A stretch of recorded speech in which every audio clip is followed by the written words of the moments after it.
had stumbled upon such a wide way of grey grief had not chosen to stay. Only shadows remained. Even mine left a charcoal smudge upon those dissected steeps. Perhaps we were still there today. And I saw remnants of many a strange shadow too. Did you know stars have shadows? They do. And can you imagine what it feels like to walk upon the shadow of a day? I can't. But I don't have to. Soon after a long stretch among these shades of the grave, I began to feel a staring dryness removing me from myself at any chance I'd have to move. Conversely, my shadow mark seemed to assume increasingly the braid of substance, of location, a point where in it I grew still. But right when I felt I should have become nothing more than a staid cratch of black, in unbent dirt like a spent moon, I found I had left the valley of salt and was now deepening into the forest of fallen notes. So here, you say, in a forest, where I immediately found plenty of water, I should also find relief and rest. I thought the same. I even felt happy enough to sing a few notes. And sing the story teller suddenly did, much to the amusement of the orphans, and even Chintana. A series of clucks, trills, sputters, and odd clicks caught in whistles in the back of his throat. He grinned weirdly, and before stopping, even hooned. But this was only the song I sought to sing, not what ultimately spilled out of my lips. That sound was completely different. For you see, in the peculiar forest of falling notes, sounds could not hold together. Like pearls on a snipped silk thread, they scattered wildly upon the ground. It did not matter the sort of sound either. Whether a melody, a whistle, or even nick, tick, or click, grip, all of it fell apart. It was even in the falling apart of a breeze. So was there a breeze? I could still feel it on my face. And in the falling apart of rustling needles. And see. But were there even these? If I could still feel them under my feet. Even the stream I drank from, though it curled with taste. I could only hear, in a terrifying way, all the sound of all. The world there was constantly severed. Worse. What was initially curious and startling became more and more terrible. For I began to fear as the sound of my passage and even my own thoughts were. Disre mattered, that I was with ever buried velocity going nowhere. That I had come from nowhere, that I was lost and soon too like the matter of my uncertain breath would scatter among these turns of this unspeakable wood. Tough with frowns, Isay, and Nidia, and Sithis, with exchanged glances. Idomikit with the young, revealed then that they too were lost in their attentions, scattering. But the storyteller missed nothing. Ah, yes. How hard it is to imagine that forest. Falling notes. I know. And he lowered his head, dramatically, causing the orphans to reflexively rock forward. Imagine, he said pointedly, his eyes still lost in the downward tumble of his pose. Imagine every sound a sigh of but one thing dying, and instead of coming one after another in sigh, a sigh all at once. What would that sound like? And the storyteller raised his head to look at one of the windows. And Chintana felt something within part like a whale. Butterfly, hope, and hold. Not over the stabbing. Pain in her thumb. Either. Which had clearly gotten much, much worse. But over a horror far more simple. She knew the windows had all been closed. She remembered it clearly by the way the candles had burned, all five. Flames arrogantly vertical. Impervious. Now, though, the flames flickered wildly. Dancing on the edge. Of annihilation as a shriek of wind. Freezing sky. Whirled around the room. Somehow, one window was now wide open. The social worker had leapt up to close it, puzzled, confused, but clearly too drowsy to pay too much mind. The storyteller had the answer, but he only looked at the orphans with his own questions, which they responded to. And in surprising unanimity, with a question of their own.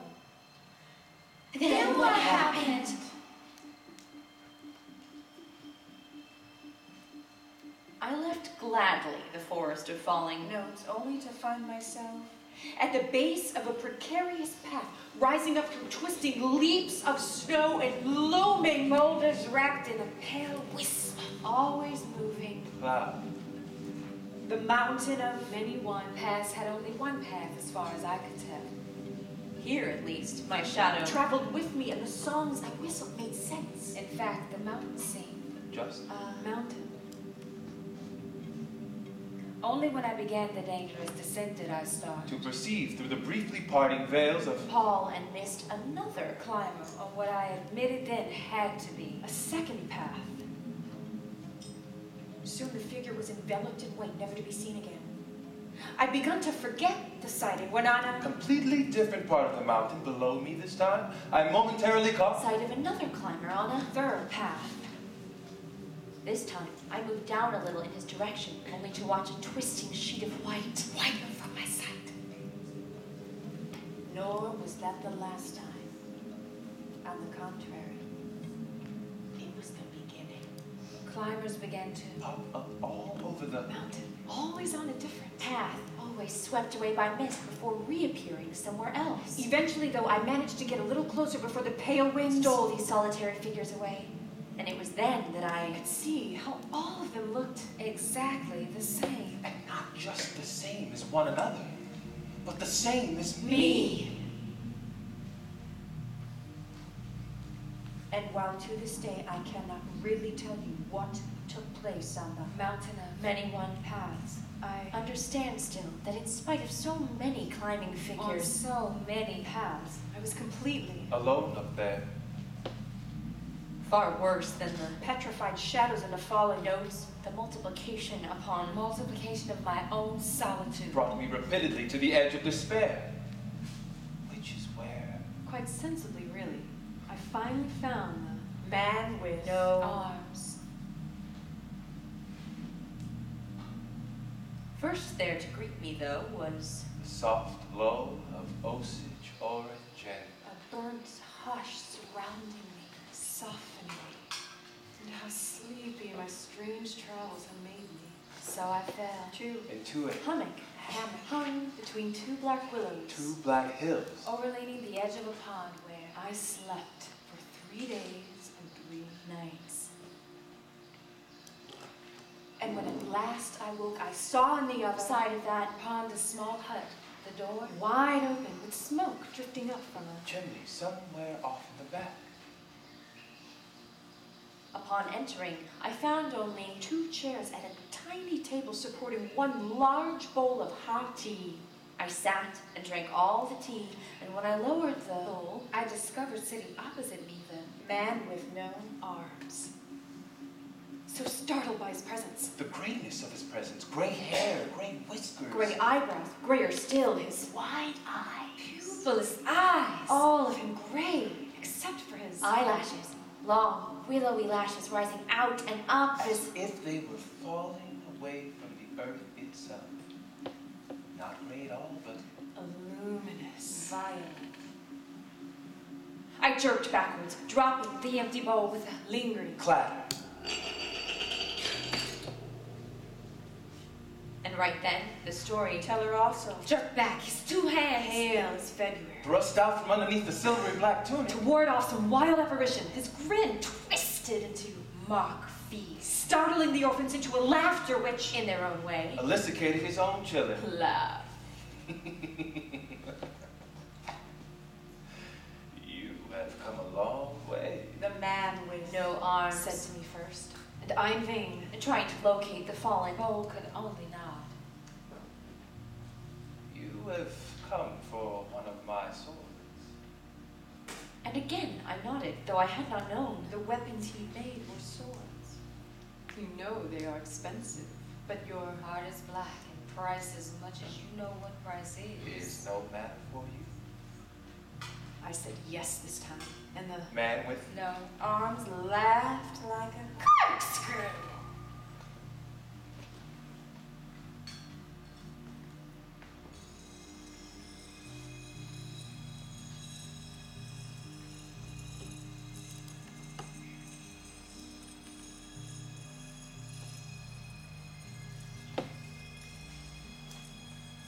many. Some so small they could barely reach halfway across one of your palms. Some, though, were wide as A stair. Some wide. than a road. Some curved like Thunder. some were straight like the Seas, tides. Still others were thin like the breath of a June dew. and a few I saw waved like heat. Off an August noon. But all, as far as I could tell, had the same Type of blade. Milky white, glossy, and cold like A fog creeping low across the morning before. funeral. In fact, so curious was I about their composition, I reached out to touch one, and if not for a sharp click and a wild fluttering of his violet eyelashes, I would have succeeded. They'd cut every time, warned the man with No arms. every. Time. Smartly, I withdrew. Here, he blinked quickly at the blade. At least 4 feet long, tapering to a blunt tip. This one took me 3 winters to make. It kills the taste of salt. The one next to it kills the smell of wild lupine. Blackberry lily and lush evening. Primrose. There. Turning to a fat blade suspended in the buzzing gray. That one kills the color green. And the man with no arms. Grinned because he already knew the darkness I guarded, and with violet lash fluttering, turned away from those tiny cuts and led me On to those deeper cuts, linking in and out of the strange. Shift thickening haze. Here only a few swords floated. These ones take lives, his violet lash Battered. But unlike the smaller ones and the fat ones, they all appeared to be. The same. Sleek. and long and bowed like a theft. Ah, but they're not the same at all. Closest To you is a 10-year sword. That one's a 25-year sword, 100 above it, and there are 280. 7-year sword. And this one? I asked, tentatively reaching for the handle until. Unchecked, I actually took hold of it. That's your 50-year sword, he said. Oddly. You almost can't see. The blade, I added, marveling at the way. The weapon bit through the air. The way the finely carved handle. Bound in a fine fall braid and beaded. With winks of pale pearl seemed with every swipe to melt into my palm. Oh, The man with no arms chuckled. You can never see the blade. Which I would not understand until I'd returned and found my blade had dissolved into breezes and hours. But will it kill? I wanted to know. dimly resenting him now that my sword hung Hung once again in that flickering deep. In half a century. From birth to the Final second of the 50th year. Every time? Most of the time. It surprised me. Why most? No weapon is perfect. Whatever this blade passes through, it most certainly will divide. Though there is one thing which can stitch and hold the. Whoa. What's that? Ah, your heart is blacker than will ever be told. But that is why you are here. Beyond him then, I caught sight of still more swords. Though these were Inconceivably long. For you, maybe. Said the man with no arms. for me, they are as they are. Some are Mile long, some a river long. There is one that is a sky long. They kill lives too. I suppose. One sword will kill A season. One will kill a country. One I'm making now. Will even kill an idea. An idea. I pondered. But those are too expensive for you. And his violet lashes seemed to Tremble with delight. How much? I pressed.